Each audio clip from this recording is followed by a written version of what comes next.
Hello, everybody. How y'all doing? Let me see and look at you a little bit.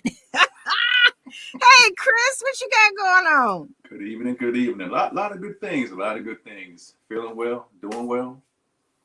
All About to right, go to y'all get heard into it. that? Feeling well, doing well. This Miss B, Positive and Miss B with Storm Talk 365, right here on our Facebook fan page and on Issues of Men with Chris Allen. You can find us here every Wednesday at 7 p.m. East Coast time with I'm not even going to call them topics. We're going to points of discussion, life issues, life Life events. issues. Yes, indeed. Chris Allen has nailed it when he came up with this show, and I'm so honored to be able to have it on my platform. But Issues of Men is the creative genius of Chris Allen all by himself. So, Chris, in case they're not used to seeing you, tell them a little bit about yourself and how we came about to have Issues of Men. Okay. First, I just want to say, for those who do not know me, again, my name is Christopher Allen. I'm an author, publisher, mentor, public figure, speaker, and I'm the creator of the Issues of Men platform. Now, the Issues of Men came about. It's a platform where men are actually be able to, well, I'm going to say through my experience and my perception, things that men experience, but a lot of times we're not always willing to open up and address or even talking about things openly without having, an issue or problem. So I just, created this platform to talk about those issues and also to include, this is not, although it's meant for men, it's not just a men's platform. It's also a women's platform as well, where they can come in.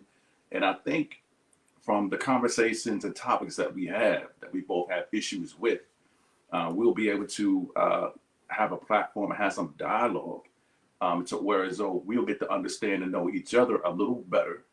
And, our relationships will become better because of it, how we interact, how we treat each other, how we talk, how we think, all that. So this is just a betterment for the humankind. I love that. I love that. Now, we have a huge topic. Every night is a huge topic, but um, just in case, again, they don't know who you are, I'm excited about a book that you showed me. Let's talk about Mm. that book. You've had that out for a while, but I think you're re-releasing it. Let's talk a little bit about that book. First, I want to say I do have a book. The book is called Open Wounds. Now, Open Wounds is a memoir about my life from a childhood to becoming a grown man. And it just really talked about me going through painstaking events, things that were going on in my life, and the struggles and the things that I went through. And I really put the book together, to really, I wanted to thank my parents um, and those who were there along with me along the way to see me grow and come through. But it was also for um, just the people who, especially the young men who were stuck, um, from their past, of things may have happened, and they still question, they still hanging on to guilt, or they still hanging on to these negative things in their lives, and they just can't seem to get it together.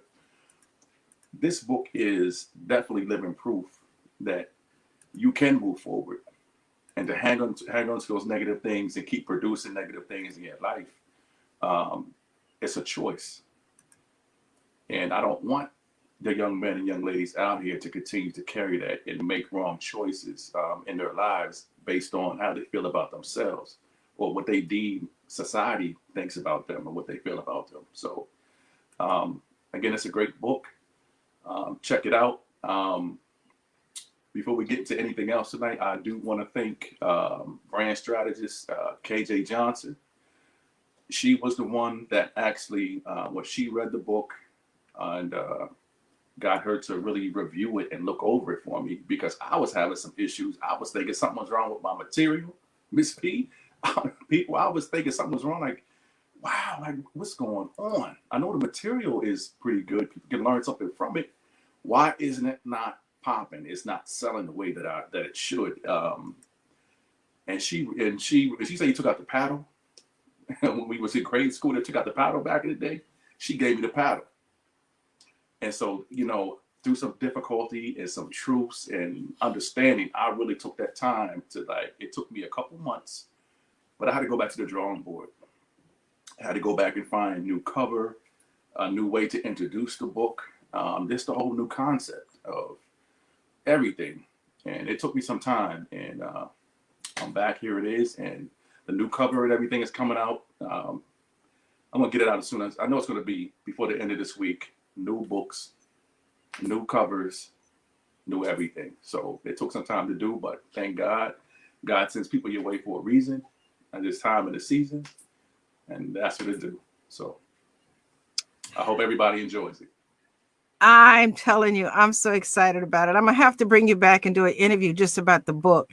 Yes, But he has a lot going on. Issues of Men is again his brainchild, but he does a lot. He's a poet, he's an author, he's a public speaker, he's a model.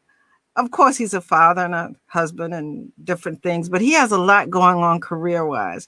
And the reason why I want to bring that up is because um, one of the things that I'm going to start focusing on is encouraging all of us to be the best person we can be, but men. His topics help, like you said, not just men, but help men to address things that they normally don't want to address. And so I want to tell any of you who are watching, um, is he perfect? No. Is he still overcoming issues? Yes. But every issue that he overcomes allows him to be victorious and be proactive instead of reactive. So he's mentioned that he is a counselor and a mentor. Please don't hesitate to contact him and say, bro, tell me a little bit about you and what makes you think that you can help me through my issues, because he said he's there. He's a mentor. Is that right, Chris? absolutely. And I'm blessed too. I would definitely say that over the years, my circle has become tighter and stronger.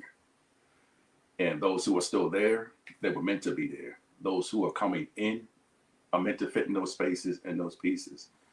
And I would say the group of men that I do definitely have in my life, we interact, on a daily, weekly. Sometimes it's on a monthly basis, but this is it's a great bond, great sharing experiences, and definitely is going to influence and impact the Issues of Men platform.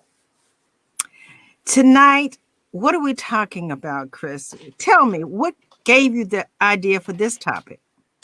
Ooh, um, tonight's topic is what's good for the goose isn't good for the gander. And we're going to focus this evening on the double standards in relationships. Um, the things that we were taught, or somehow we picked them up at some point in a way of how the world views us, how the world views our partners, how we look at each other. And it's insane. When I look at some of these things, and I'm just like, wow, like I can't believe I used to do that. you know? So I guess as you mature as an individual, a lot of these things are actually double standards that go away because, well, at least from a mature man, a mature woman standpoint, it's what you call it. I don't necessarily want to say stupidity or stupidness, but um, when we're in these double standards, we're creating our own problems. We create our own problems. So we're about to get into it. And Miss B, when we talk about double standards, it creates a power struggle in the relationships. Um, and things that we project on each other that really shouldn't be. But again, it takes time for you to have the understanding, be like, wow, like, why am I doing this? Is it because of me? Is it insecurities? Is it just the way I look at things? Is it perception? It's a lot of different things. Your culture, um, religious aspects. It could be just how you saw things growing up. And sometimes it's just you. It's just what it is. But a lot of times we reflect things that we're going through on other people and not even really understand or know what's going on. But one of the things I wanted to go into and talk about this evening is that, I just say like 7 times out of 10, fellas, we set the precedence of a relationship and we think that we know who we're getting into the relationship, at least most of the times, right? Um, 3 keys to a great relationship. Of course, there's many more, but the ones that really stand out in the forefront are communication, respect, understanding, and compromise. I said 3, but it's actually, I meant to say 4. Um, and so tonight is really based on how do we move forward when either partner's belief system, perception, or the insecurities, again, create this power struggle. We talk about double standards in relationships. And you want to see exactly what I'm talking about as we're going through, starting to move forward. So the first aspect I want to speak about tonight and kind of get you to have some feedback on it as well is we talk about finances.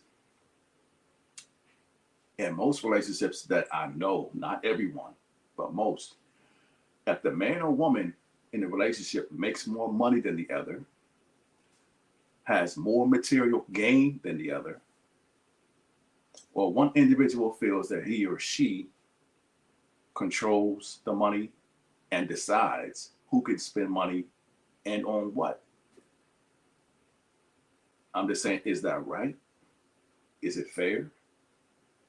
Should it really matter that one person makes more money than the other and that should determine how much you're able to spend or a reasonable amount that you should have every month? And always look at it in that aspect of how can this be handled in a way that both parties are happy. And should somebody, I would just say in many cases, when you talk about this double standard, that person really feels like, I can spend money on what I want to spend money on, but you can't. Like I want to go get new upholstery for the inside of my vehicle. That's $1,500. But you ask for a pair of shoes, or you want to go to the store and get a new pair of shoes, $50. Like, nah, we can't have that. We can't afford that. I don't want you looking fresh. I don't want you to have the new shoes. I don't want nobody looking at you. So it's many different things. You talk about insecurities. The double standard is the person who has the most or brought the most to the relationship is the one who controls the money, or the person who I guess is deemed to control the money, which is crazy to me, because everything should be, when you talk about finances, everything should be agreed upon, straight up and down. It should be agreed upon. I don't care how much money you make. Especially if I ain't gonna say girlfriend, boyfriend, nothing like that. I'm saying, but if you married, my money is her money is my money. Period. Now, how you decide to put things together, and I will share this with you. Now, my relationship, the only way that we knew that things is going to work in a certain way, a certain capacity, is to we get all our bills together, tally up all them bills, how much you bringing home, how much are you bringing home. Okay, in order to make this work, we're going to put this in a pot. Here, we put everything in this account, this bank account, this pot. You put that in the pot. Everything else, and we'll have a little bit of allowance money that we can spend on our own. But also in that pot that we have with all the money coming together, there's some that's going to some savings. It's going somewhere to do something positive for a rainy day. I guess as we're getting older, you never know. But I think that's the fairest way to handle it, and not one person being in control, telling you what you can do with, although you might not make that money, it should be a fair aspect of how that's being moved out of control, whether you have a say so on how this goes or not. Work it out. That's all I'm saying. So that double standard alone is a monster for most people, most relationships. And a lot of things happen is because the previous relationship you in, somebody might have been writing bad checks, overspending, overstepping their privileges, disrespecting, what was there and put on the table, went way beyond the means that they should have. And I get that, I understand it. But I'm bringing this to your attention today because it's something that you definitely need to work on.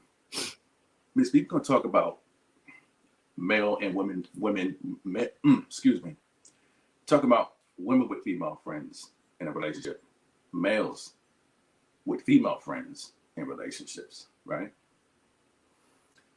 So, for the most part, for men, she ain't allowed to have no male friends. Period. She's not allowed to have none. But as she does, she's viewed as, she's keeping them around, just in case I mess up or her boyfriend, her friend mess up. That break glass in case of emergency situation. She secretly wants him back. She's cheating. You know, and she can't talk to nobody else except for me.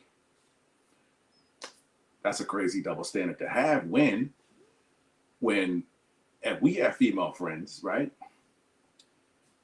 We're viewed as,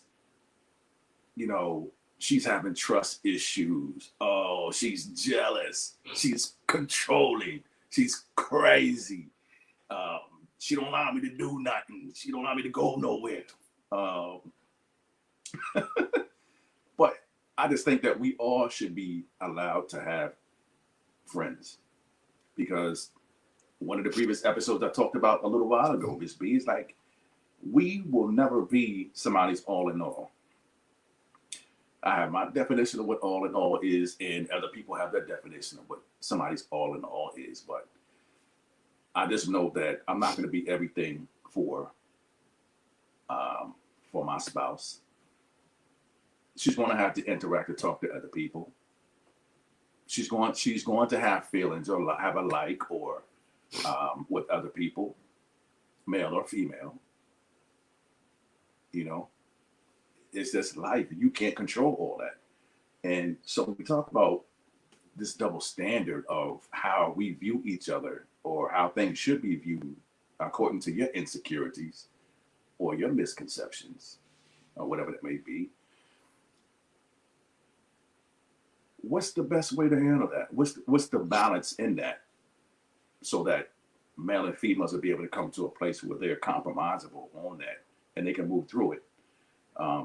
Make the situation a lot better for you both. Well, so what's your opinion on that, Ms. B? I apologize for my allergies. I've been listening, and this is a hot topic on a lot of different platforms. People bring this up on all kinds of talk shows. I'm not a follower of a lot of these things, but they were talking about the Derek, what's his name? Derek Jacks, mm-hmm. and, a whole lot of relationships. So my input on this is, first off, you have to decide the trust issues. It comes out with trust. So before you even got married, they have friends of the opposite sex, and just about how close they are. Some of them have been friends since childhood. Some of them are friends with both the male and the female, which is a better thing. So moving into my comment, because I know we're, started a little late. Number one, you have to accept everything that came with that person and don't try to change it. Because I think we talked about this once before. They were friends before you got married. Now all of a sudden you want to kick them to the curb. And we even talked about maybe the friends were not exemplary. Maybe it was somebody you should, kick to the curb because they're using you, they're inappropriate, or they're encouraging you to be disloyal or unfaithful. So there's a lot of reasons why the opposite sex could be a negative influence, as well as the same sex. So it's not necessarily about male or female, opposite sex. What type of friends are you attracting, and how much do you need them, as opposed to having a relationship with your spouse? Because when you get married, and I'm not bringing the Bible in it, but when you get married, the things that you did as a single person should no longer be interesting to you. It should no longer be interesting because if you went into that marriage and each one of you give 100% I'm not going to say you don't need anybody else. Casual acquaintances, yes, but you mentioned that you're not going to be the end all and all and all. But you know what? Anything extra shouldn't matter, because you and your wife are trying to establish your own empires. You've had previous relationships, you have, blended families, you got a lot going on. And to need extra drama, because these friends have their own issues, their own problems. Can I borrow the money? Can you help me with my husband? Can you give me a ride? I mean, they're just bringing other stuff with them to distract you from the time, energy, and effort you need to put in your own relationship. So in closing, I would like to say this. As far as my husband and I are concerned, the friendships that we had prior to getting married were no longer as important to us as our relationship, because it was the distraction. Anything that we needed to do, we did it together. My husband, before his schedule got really crazy, was a referee. And so he hung around with a lot of referees, and not all of them were faithful. And some of them had some really bad character traits. So he stopped hanging around with them. As for me, I had to stop hanging around with people because everybody was bringing their problems to me and I was taking them to him. So we sat down and said, we need to keep the outside outside. Mm-hmm. So individuals, I really want you to think about how much of the outside do you need inside your home, inside your marriage, inside your relationship? How committed are you to having peace and exclusivity among yourselves? Because you got enough problems of your own. Do you really need other problems? That's just my take on it. And I was just thinking about some of the things that you did mention. Um, some things happen innocently, and some things are intently hashed out. Sometimes we put ourselves in situations that we're not even aware that we even put ourselves in a situation until you get there. And sometimes, I had to learn over the years to not take on and bring home that energy um, that I was actually taking in, or holding on to from the outside.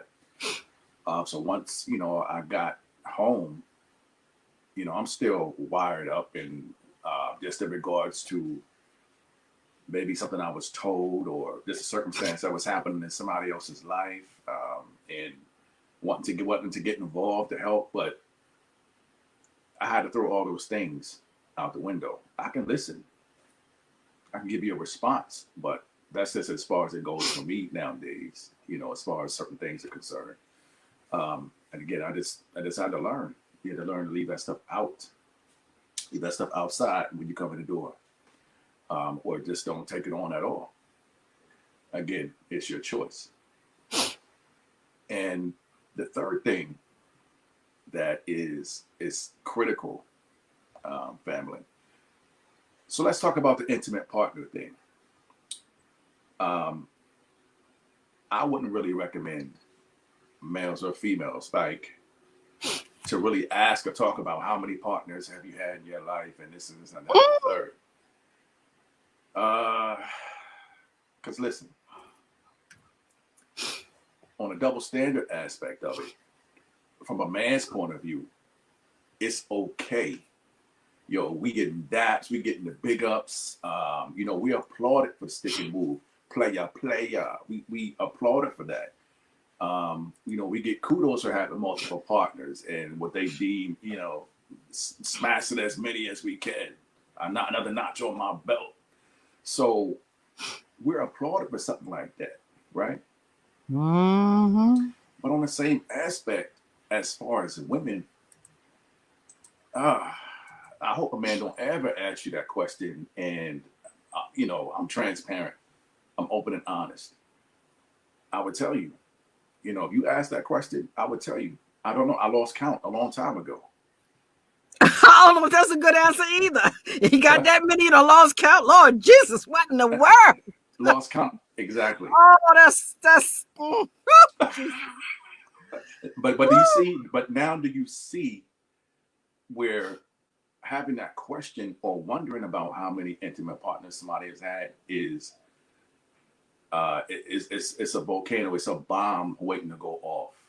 You know, sometimes there was a war in the Pacific, and the bomb's been sitting there for a long time.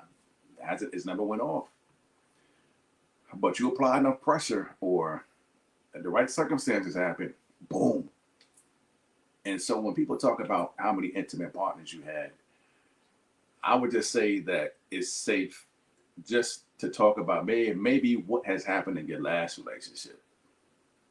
You don't want to go beyond that because, again, we talked about from a man's point of view, the way the world deems things is cool for us.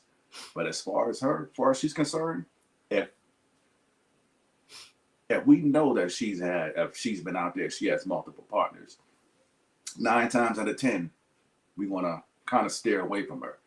If she was out there showing her human oats that she had more than 2 partners or 5 to 10 in her lifetime. Human oats, Lord. Okay. I'm just saying that. She has her. She can do what she wants with her body. That's her. Just as well as we can. But if she's out there and we know that she's out there, we're not going to take her seriously. A lot of people will slut shame her. She's a garden tool, things of that nature, right? So I just asked her, what I started doing when fellas I knew or met started talking about, oh, this is not about her, yeah, blah, blah, blah. She did this and she's that. Bruh, listen. What are we? We wanted her to do that. We wanted to get down with her. She wanted her to get down with me. So what does that make us? We in the same boat she in.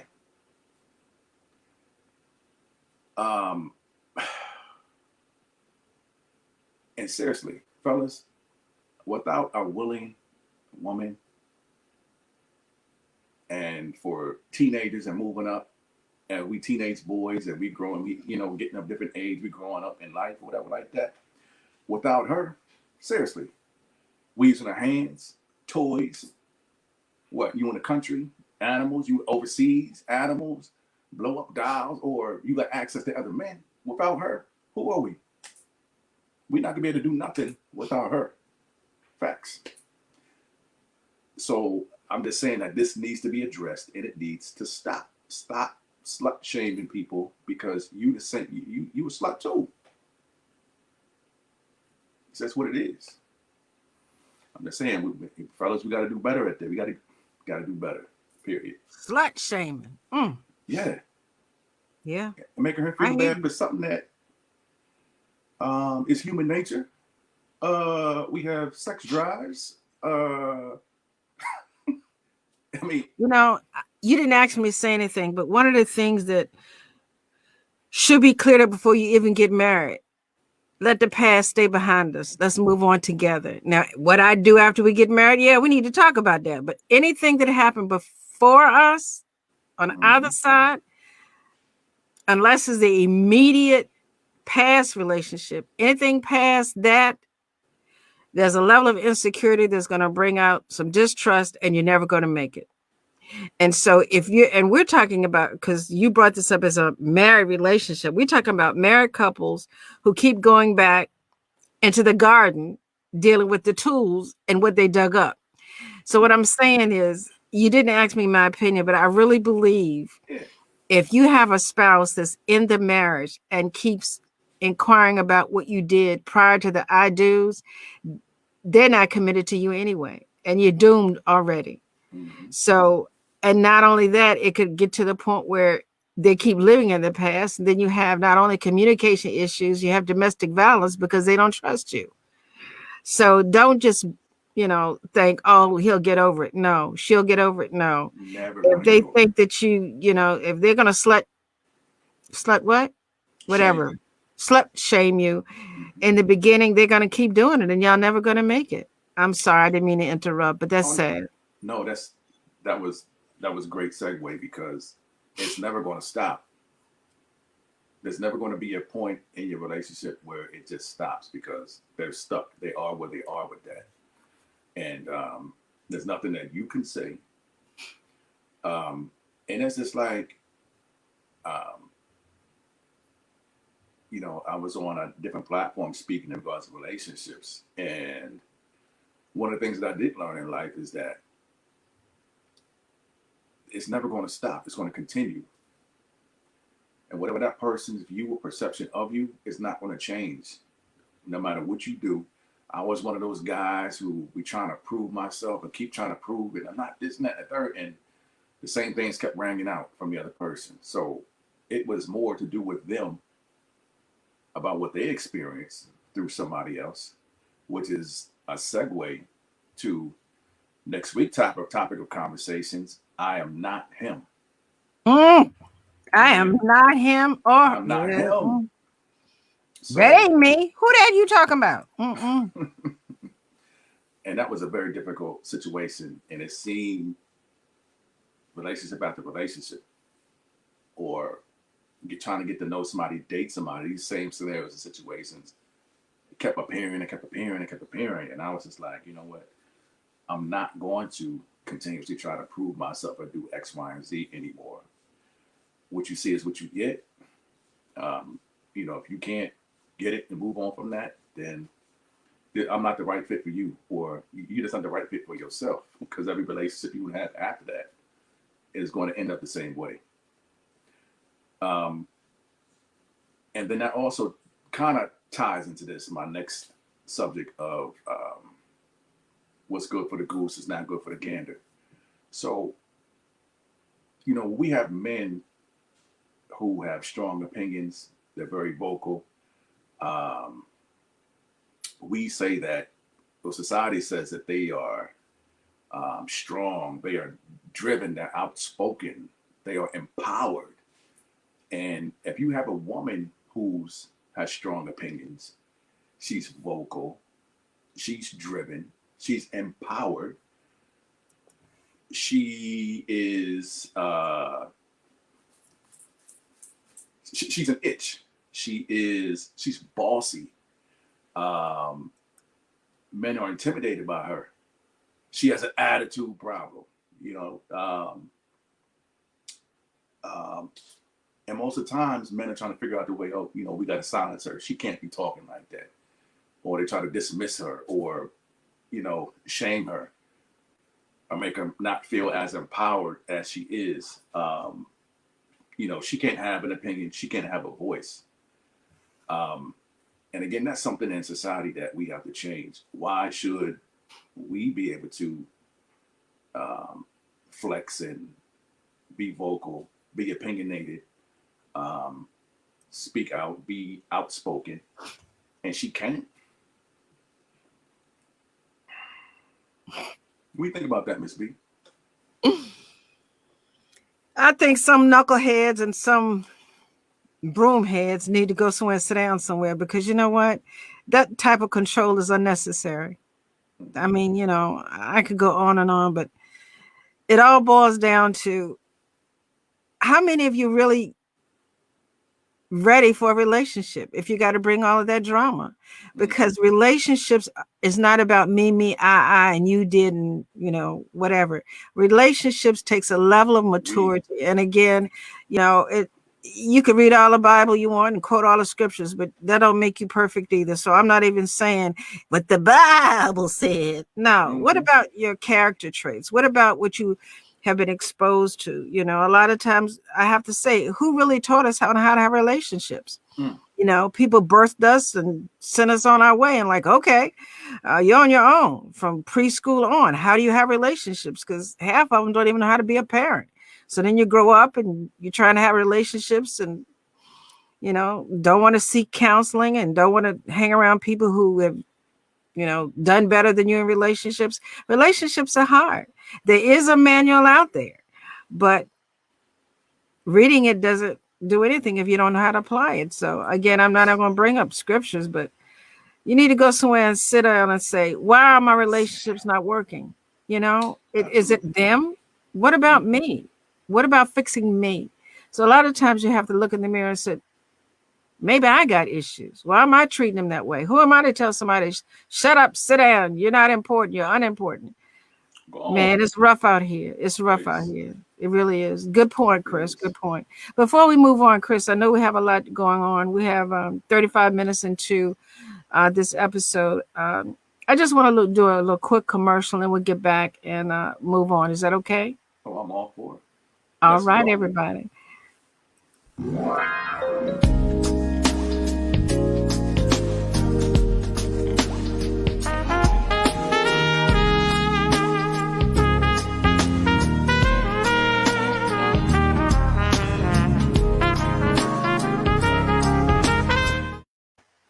Hey, everybody. We just saw a little short clip of commercial for me. That's right, Miss B, positively Miss B. The Lord has blessed me to do some personal growth, not just on Storm Talk 365 or Storm Radio 24/7. I am now on Preach the Word Network. You can find me every Friday morning, 9 a.m. East Coast time on various different venues. You saw that at the end. Even Direct TV, local stations down in Atlanta, Roku, Fire Stick, Amazon, anywhere that carries live videos. So look me up, Preach the Word Network, 9 a.m. East Coast time every Friday with a different topic. Miss B, positively Miss B, the spiritual realist, will be asking simple questions on scriptures. If it's true, how's it working for you? You know, so many of us confess, oh, I believe, and I read this, but okay, but how's it working for you? So that's what the theme is on Friday mornings at 9 a.m. East Coast time. If this scripture is true, how's it working for you? Are you applying it? Are you reading it? Are you just giving it to people to make them feel guilty because they're not living it? So again, join me on Roku TV, everywhere that you can find a live TV broadcast. Preach the Word Network, 9 a.m. East Coast time. But Chris, I am excited about this topic. I have to admit, I'm excited about all of your topics.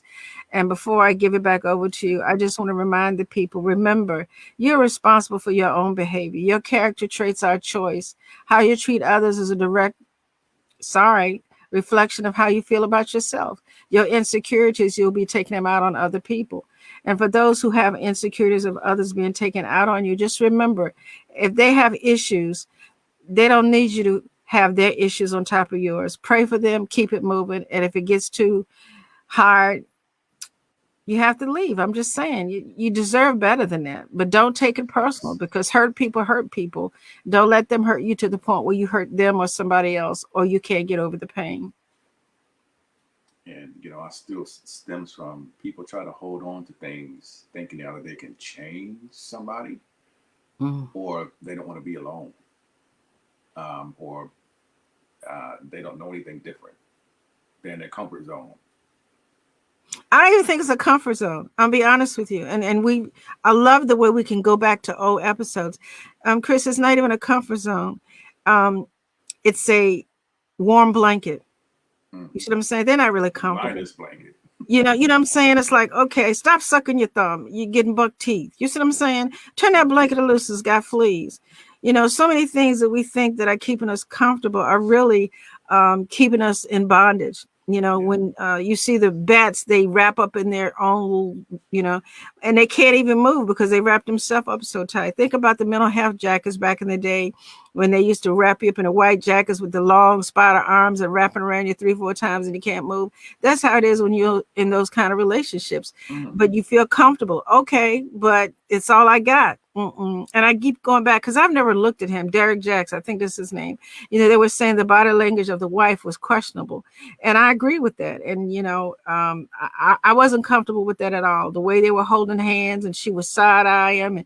And then she wasn't even dressed. She was like, okay, let's just do this. A woman would fix herself up. It looked like she was forced to do it. She just threw a hat on her head, had on a black sweatshirt and some stonewashed jeans. So the body language, her appearance did not look like she was all into that. So why am I bringing that up is because Chris has brought up a good subject. How comfortable are you in your relationship? Are you allowing these things to go on? Don't speak, don't spend, can't spend, don't go, don't wear.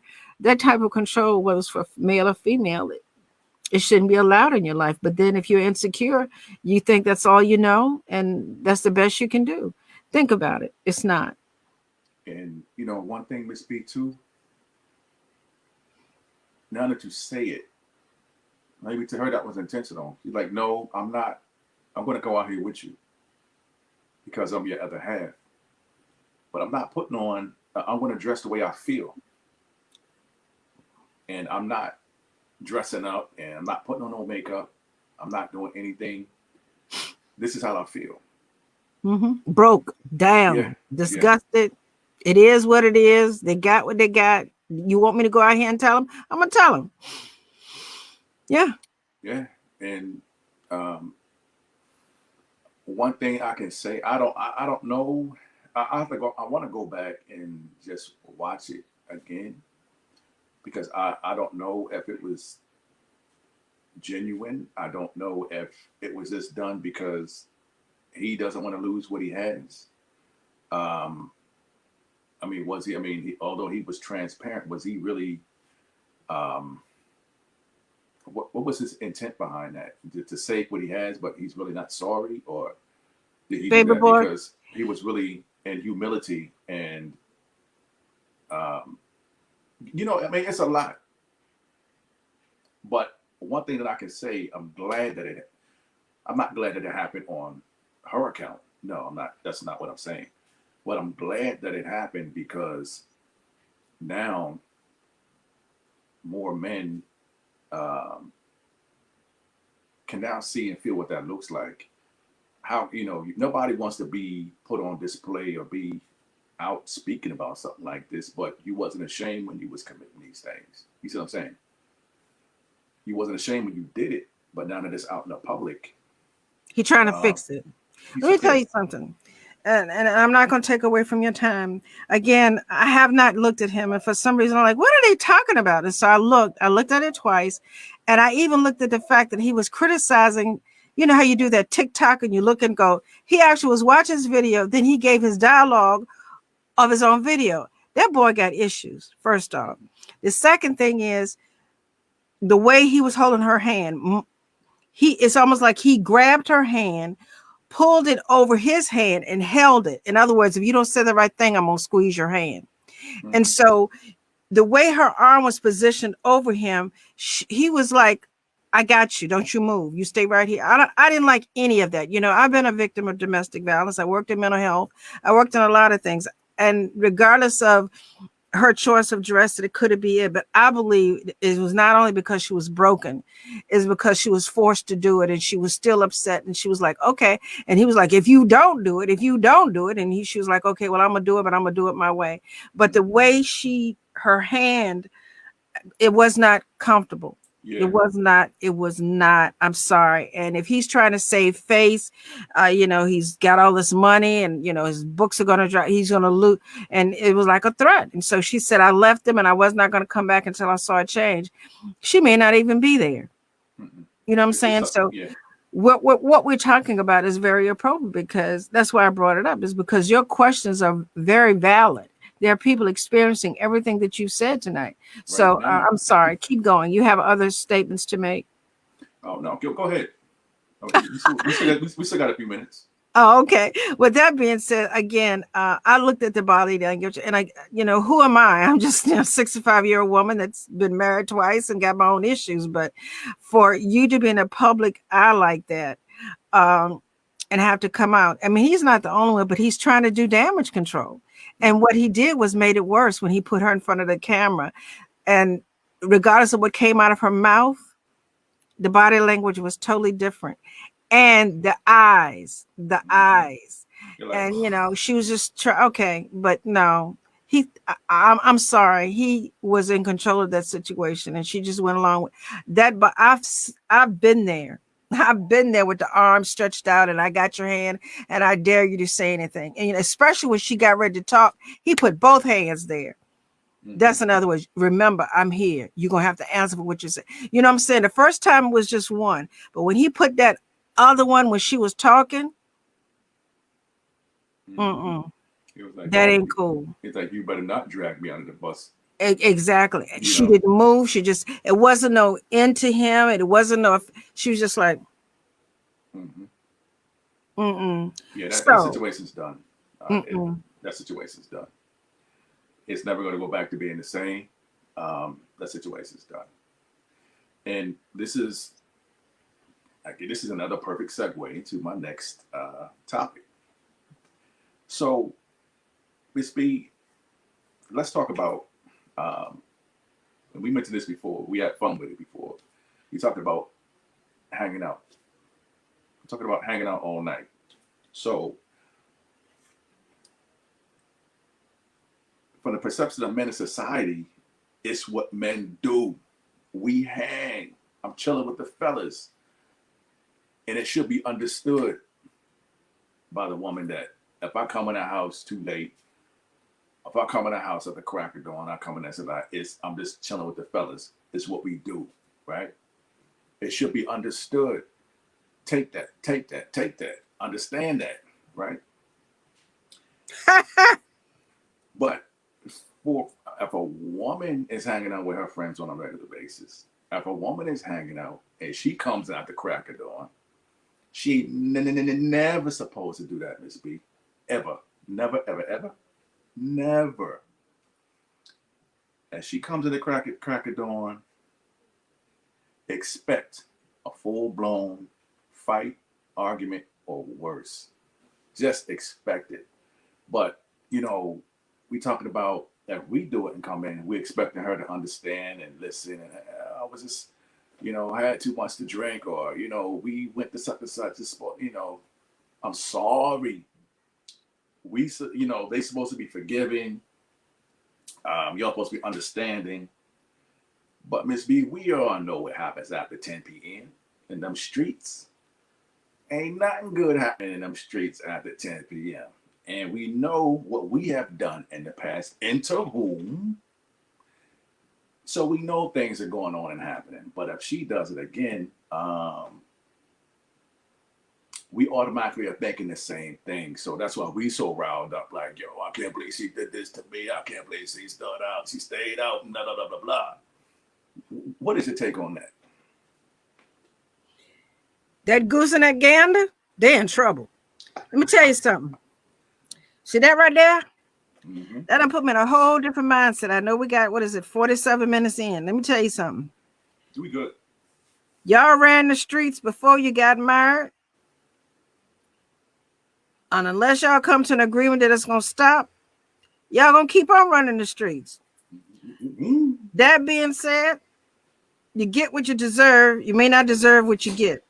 When you run marry street runner, they're going to keep on running and harder.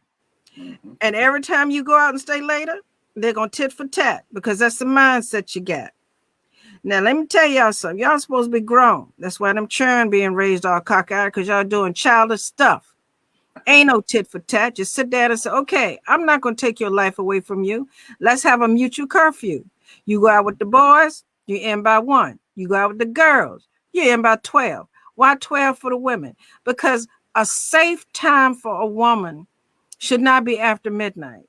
1 o'clock, give a male a break. But that being said, it should be a set curfew. No, dude, I got to go. And you gave me an example once. I went up to Washington and it was a 3-hour ride back and I got back a little late. Oh, heck to the no. Drive yourself. And the way hey, dude, I got to take my own car because I ain't trying to mess up. Let me tell you something. Y'all come with all kinds of excuses and reasons for why you're doing this cockeyed stuff. That stuff was going on before you got married. Then all of a sudden, putting a ring on a finger saying I do is always supposed to be an excuse. I ain't buying it. I don't like it. And even you don't want to bring no scriptures in it. What about your integrity? You ain't got no integrity? What about your commitment to each other? And that Goose and that Gander, they ain't going to never get along. If you did it, I can do it. Well, what kind of relationship is that? You will never get along. You know what? No, set curfews, make it happen. You missed the curfew, you're on punishment. Oh, what did I say? Yes, I'm going to say it. No. You went out 3 weekends ago, didn't get him to 3. You know you're supposed to be home by 1. I wish you would go out here next weekend. No, dudes, I got to stay home. I got stuff to do. Respect. I ain't Aretha Franklin, but put some spect on that stuff. Where's your spect at? You ain't got no spect? What about yourself? What about the children you're trying to raise? If you don't want to bring God in it, okay. But good gracious, what about respect? You got any respect for yourself? Got to have it. And you know anything after 1 o'clock, you in the bed with somebody else, or you got somebody lap dancing, or you licking up on somebody. Ain't nowhere in the world you gonna stay out 5 hours, 6 hours with the same sex and ain't doing nothing. Ain't that much drinking and having fun in the world. Then you're going to come home with somebody else's cologne and perfume all over you, smelling like a smokestack. I ain't do nothing. And then the whole time you said, "Ooh, I had such a good time." What in the world? I ain't got time for them kind of relationships. What's your next topic? Thank you, Bishop KJ Brown. Double standard. Seriously, and then you wonder why relationships don't work. You having your own Sodom and Gomorrah out there. He did that to me. Well, what did you do? He said, She look. did that to me. Well, what did you do?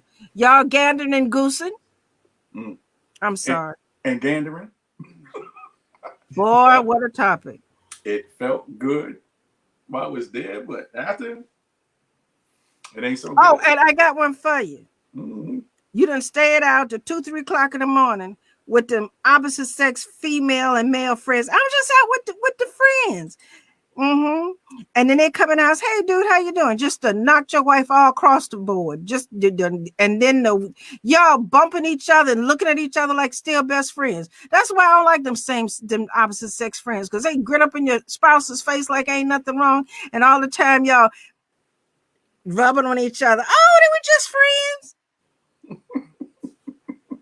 With benefits, whole doggone package. No, I don't like it. I don't care. You ain't got no business having a whole bunch of friends of the opposite sex. The opposite sex should be your husband and your wife, and that's it. Everything else is on the phone or keep it moving. Got all time for that foolishness. Goose and gander. Okay, I'm done. The double standards. Every now and then you touch a nerve, and you got me with that one. I'm sorry. We got about 10 minutes left. What's up? That's exactly what this is for. To touch nerves, to get people to see things in a different perspective, a different light, to hopefully be able to change something for the better in their lives and their relationships. So this is what the Issues of Men is about, and why I have these conversations. And we're going to have this one last one really quick, right? And then we're going to go into our encouraging word or final thought. And they're going to get into sharing some events and some different things of that nature too, while we still have this little bit of time left. A little bit. So this we've been talking about having the wandering eye, right? I mean, I know, like, I've curbed that a whole lot because I know my wife doesn't necessarily care for it. She knows who I am. I'm a natural flirt, but I don't do that in the capacity of I'm disrespecting her or anything like that. It's just I can't do that. I know how she's built mentally and emotionally, and I know that dealing with me and me dealing with her, that I know that we have a lot and we work together. But having that wandering eye in front of your partner. But when men do it, oh, we're flirting, it's cool. Um, it's supposed to be okay without any consequence. But when that shoe is on the other foot, you know, we're calling her. We're saying that she's jealous. She always got an attitude. She's crazy. She's mean. She's as judgmental. She don't understand me, fellas. Y'all gotta tone that down or tone it out. It's not cool because as she did that to you in your presence, oh, I look at boxing as being it's brutal, it's humanitarian because you got gloves. But when you get to that aspect, taking the gloves off, it's fight time. She's disrespectful. And now we're gonna talk about she's all these different. She's a garden tool, and sees this and sees that, and the arguments and the fights persist. So why is it okay that we do it? We're allowed to do it, and she's not. I'm so glad you asked that question. Mm-hmm. I'll make it short. There's a difference between a wandering eye and lusting and drooling. When you stop in your tracks and you turn around and you rubbing your beard like that and you going up and down, that's not a wandering eye. That's being a dog in heat. A wandering eye is like, oh, and keep going.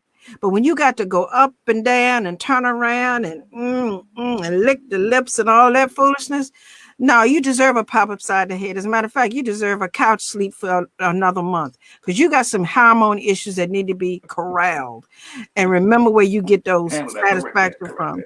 But in honesty, whether it's male or female, there's a difference between a glance and lust. We are attracted to things. Oh, nice butt. Okay. Oh, it couldn't even might even be physical. It could be what they're wearing. Could be how they smell. It could be anything that gets a glance. But anything longer than that, y'all got issues, and it's not cool. So let me tell you how I handle that personally. I don't say anything to my husband, but he's also like critical about how women dress too. So he does the glances. I've never seen him do that, examination, but I see him, and that's okay. You see what I'm saying? Because I love me some Denzel Washington and a few others. I'd be like, oh, yes. But right after that, I look at my husband, and he's the best looking thing I've seen in a while, because I immediately turn my attention back to him. And so a lot of people are like that. They'll do a glance and then they go and appreciate what they got. Again, it should not be a double standard. If you can do more than side eye, then leave her alone, because both of y'all still have not committed to each other, because y'all should be the apple of each other's eye. A glance is one thing, but to lust and drool, no, boo. Y'all need to fix that. Absolutely. I definitely agree with you in that, everything that you said. I definitely agree. And so with that being said, we're going to go on to the final thought, and if there's an encouraging word. And I want to start first, and they're going to have Miss B. Miss B is going to follow. And fellas, ladies, I really want y'all to start thinking about how you're going to respond in the future when these situations come up or when these situations happen. You are in charge of you. You're in control of how you feel, how you act, and how you respond to these situations. I just always say, if you are in a position to think better, act better, you'll do better in the relationships. And sometimes, irregardless of what they do, still keep it 100 with yourself. So therefore, you're not going to place yourself in a position where now that person feels like, oh, you shouldn't have done that. Two wrongs don't make a right. You're not going to get yourself in this continuing cycle. It's just going to be them by themselves. And then you have a better perspective on how you want to move in the relationship once that happens, or it continues to happen after you talk about it. So I just always say, become the kings and queens sleeping inside you. Miss B? Wow. How can I fix that? Exactly. Be responsible for your own behavior. Don't tit for tat and goose for gander. Be true to yourself. Don't let anybody take you to a level that you don't deserve to be because you don't like the way they treat you. Treat yourself better. And again, if you are someone who believes in the scriptures, the worse they behave, the more prayer they need. They don't need you to behave the same way. Don't let them, as the former, you know, Michelle Obama would say, they go low, we go high. No, you already high, just rise higher.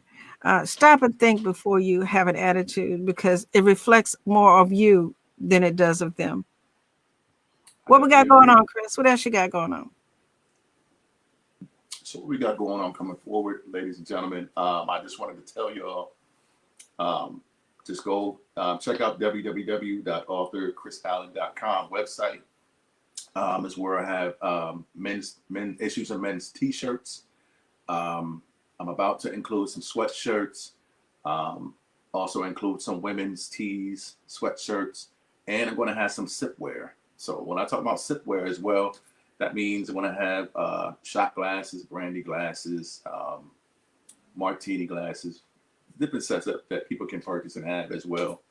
And I'm going to suggest the Issues of Men merchandise line. So let's start out with some things. Not going to get into too much about it, but all those are coming soon. But you can definitely purchase your unisex T-shirts for men and women at this point in time. I'm just in the process of testing out some fabrics and some different things for women because, listen, I know y'all very particular. Well, some men are too, but women are very particular about what they put on their bodies, how it feels, and things of that nature. So I'm putting some time and effort and some thought into that. Um,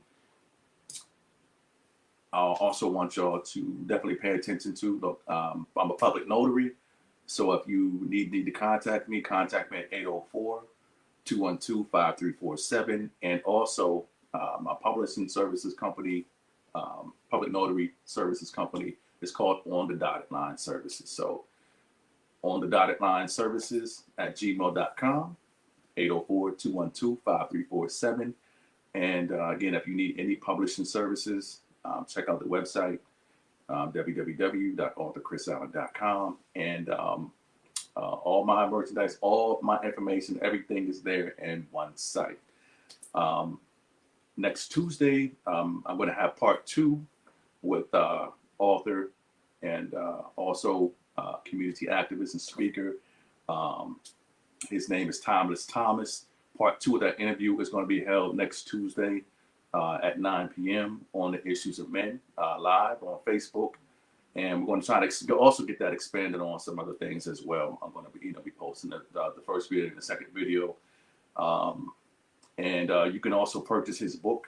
We were talking about the 101 things that you need to know about jail. And again, I just say it is a great book. And some things I was not aware. I mean, there's a lot of things that I was not aware of. And again, family, it's not a place that you want to go to or be. It's not glamorous. It's not none of those things. And you can go to www.wareresources.com to get that. That's WARE resources.com. And April 6th, Tuesday, April 6th, I'm going to be doing an interview part 2 with Miss Anita Stoudemeyer on her Better Love Movement podcast. And, we're going to be talking about relationships, but it's be part 2 of loving through pain and insecurities, part 2 of that conversation. If you have not seen or got a hold of being able to check out the first episode, you can go to www.betterlovemovement.com. You can check out there. It's on YouTube, iTunes, Spotify, Google Podcasts. It's on there. Check it out. It's episode 116. And again, definitely go check it out. And next week episode is going to be I Am Not Him. And man, I got tired of explaining that to trying to get to know somebody, you dating somebody, is sometimes it becomes traumatic. It's trying to explain to somebody, trying to prove to somebody I'm not him, but that's all they feel and see is him. So I can't be in his place. I can't be in his place. I can't undo what he's done, but you can. So we'll be talking about that next week as well. Miss B, did you have anything coming up? Any events or things of that nature that you might have? Yeah, I did, but I'm kind of grinning at yours right now. And also, you can go to his Issues of Men page for that episode with what was the name of it? 116, episode 116. See, I've been on your page. It's also on the page, and anything that he wants you to know, he'll put in the comment section. But again, please don't hesitate to look him up for his notary services. And also, he's going to be helping me publish my book. That's right. I have a couple of coming up, but that's right. I trust him with my book. All right, everybody. This is Miss B, Positively Miss B. I have nothing else to say except please follow Chris Allen on Issues of Men on all of his social media sites, such as his YouTube channel, his group. I'm just excited to be able to share this on my platforms as well. But I would like to say that even though I started out on Spreaker, it is not my only platform. There's some big changes coming up. Again, I celebrated my 5th year in October, and I had to make some changes yet again in order to grow. Sometimes you have to downsize and narrow your focus as to what type of programming you want to have. So there's some more changes that I'll be announcing soon based on the programming for both Storm Talk 365 and Storm Radio. And of course, Positively Miss B. All right, Bishop KJ Brown, I see you out there. He is the proud sponsor of me being on the Preach the Word Network. Please look him up, Bishop KJ Brown. All right, everybody. Thank you so much. We'll be right back with you next Wednesday at 7 p.m. East Coast time. Prayer. I'm not him. I am not her either. All right, everybody. Bye-bye. Y'all good night.